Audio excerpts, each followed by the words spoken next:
Hey guys, Daniel here in the Vortex at the Disclosure Fest here with Jimmy Church, Faith Black. Jimmy, honored to be here with you. So you've talked to so many people and encountered so many topics on every different level when it comes to consciousness, UFOs, paranormal, things that are unusual, all these different elements. Tell us, why is it important that we continue looking into and investigating extraordinary phenomena? Well, if you look at, and thank you, Daniel, it's a great question, because if we take a look at what has gone down just in the last 30 days, where we've got leaked documents, we've got opinions, we have Fox and CNN and the Navy, the Pentagon talking UFOs and disclosure, all of this being in the public domain suddenly, and we've never been exposed to it like this before. And now this week the Senate has been briefed on what the Navy and their pilots have been reporting about what they've been seeing in the skies. Now, all of that is from one side, right? You've got one side from the Senate and the way the press deal with that. You've got these leaked documents and the side that is presented there. You have what the mass media is doing.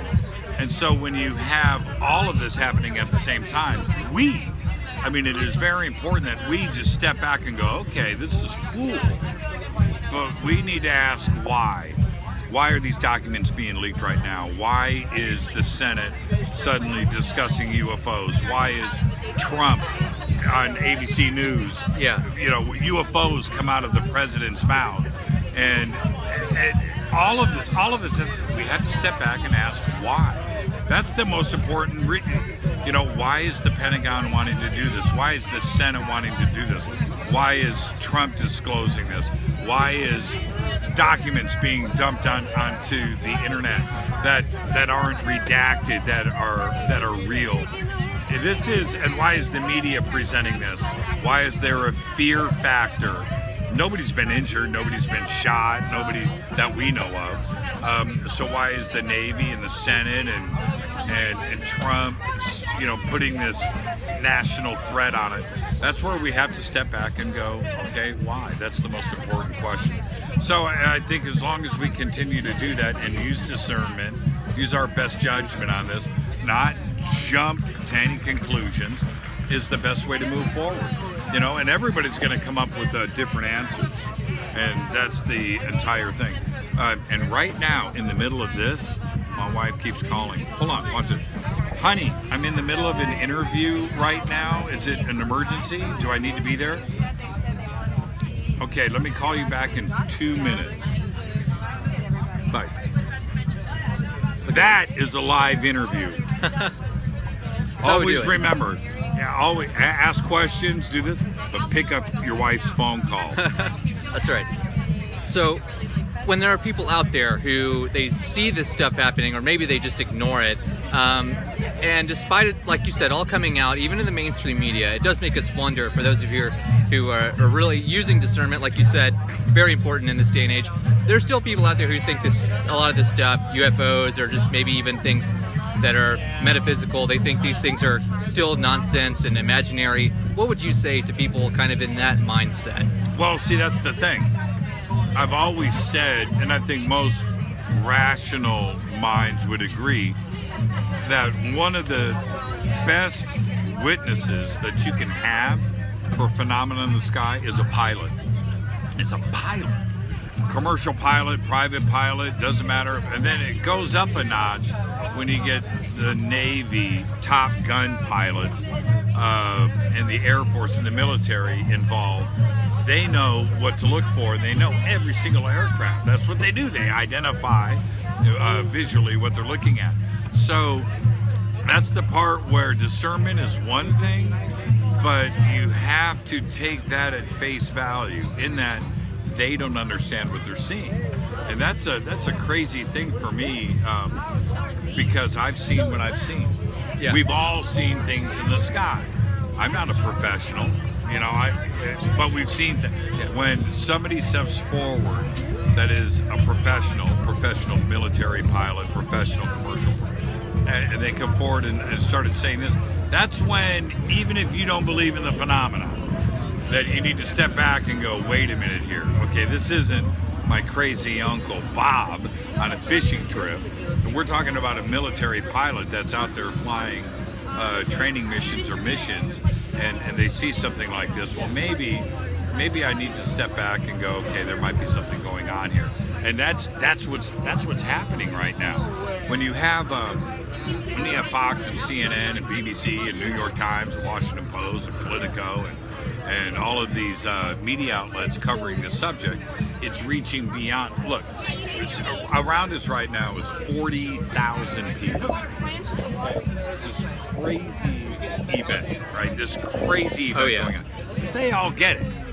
Okay, it's the outside of what's going on here right now, where these media outlets reach into, like the New York Times, and those people are reading this, and then that's where they go, okay, all right, this is where I need to stop and maybe consider what may be going on here. And that's why I think these are probably the most exciting times that I've ever seen. Absolutely. It's a pretty good time to be doing what we're doing. I think so. And you cover a lot of this in the core and the deep inside information that you guys get into on your show. And you can believe that there are people out there who have no idea about your show.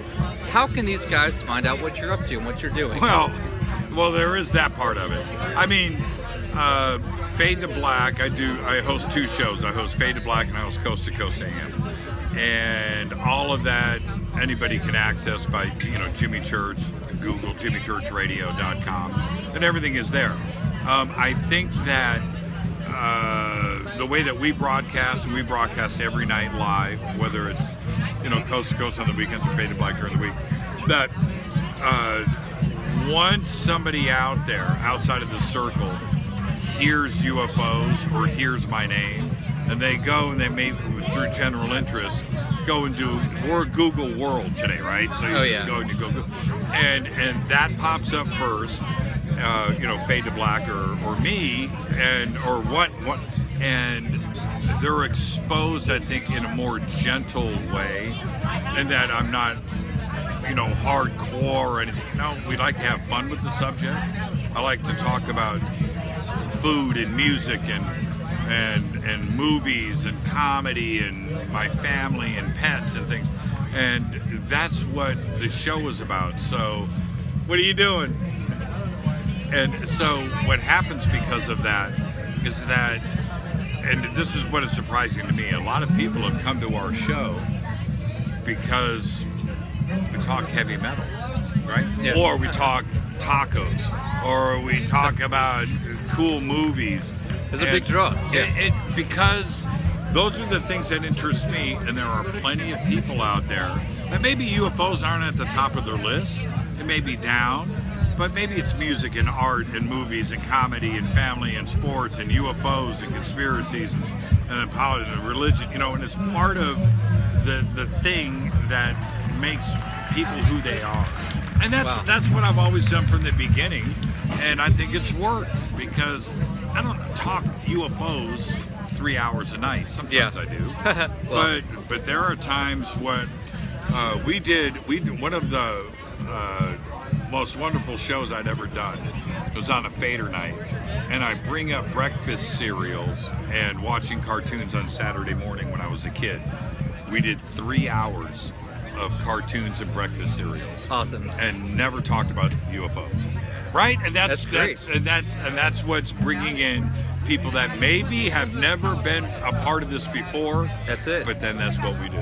I think it's something that brings in a large variety of people, even more diverse than, like you said, if you only talk about the UFOs and things. So in the Vortex, we like to consider that there's so many different things we're discovering every day, and we won't know if we don't go. And you've done just that. You get into these different things that bring people together, and we find that there's a connecting element into all of these things. So it's a big honor to be able to have you here with us, and you better get back to your wife before you get in trouble, and we'll see you guys in the Vortex. Thank you, Daniel. Give me an idea. All right.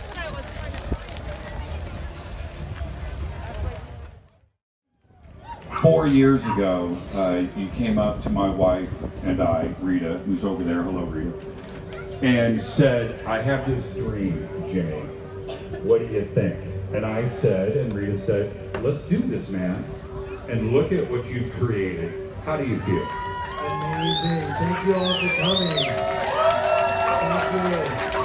It takes all of us to make the change, and it takes all of us together to grow and raise our frequency to this next density.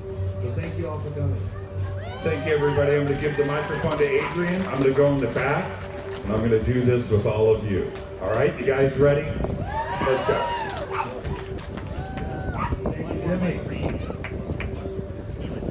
Thank you all for coming. This is our 3rd annual Disclosure Past Mass Meditation Initiative here in Los Angeles State Historic Park. Everybody give yourselves a round of applause because it's really important all of you. We are human consciousness. We are one family. So thank you.